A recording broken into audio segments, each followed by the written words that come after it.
Boss season 8 హౌస్లో తన సత్తా ఏంటో చాటుకొని బిగ్ బాస్ ట్రోఫీని పట్టుకొని బయటకు విజయం సాధించుకుంటూ వచ్చేశారు నిఖిల్.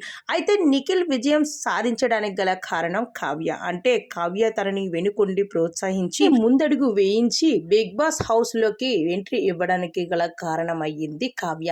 అయితే ఇదంతా దీని జరిగిన తర్వాత నిఖిల్ కావ్య మధ్య అయితే మనస్పర్ధలు తలెత్తాయి. ఇద్దరు కూడా విడిపోవడం జరిగింది. ఇద్దరు కూడా చాలా రోజులు మాట్లాడుకోవడం మానేశారు. దాని తర్వాత నిఖిల్ బిగ్ బాస్ హౌస్లోకి ఎంట్రీ ఇచ్చేశాడు. కావ్య అయితే బయటన ఒంటరిగా ఉండిపోయింది. కానీ నిఖిల్ అయితే చాలాసార్లు ఎమోషనల్ అయ్యాడు. నా అమ్మ తర్వాత అమ్మ కావ్య అంటూ కూడా చెప్పుకొచ్చేశాడు. అయితే ఇదంతా విన్న కావ్య మాత్రం ఒకసారి ఎమోషనల్ పోస్ట్ని షేర్ చేసుకుంటూ వచ్చేసింది. అయితే కావ్య తన ఫేస్కు ఉన్న మాస్క్ను తీసేయమనండి అంటూ అభిమానులతో ఒక పోస్ట్ని అయితే పెట్టడం జరిగింది.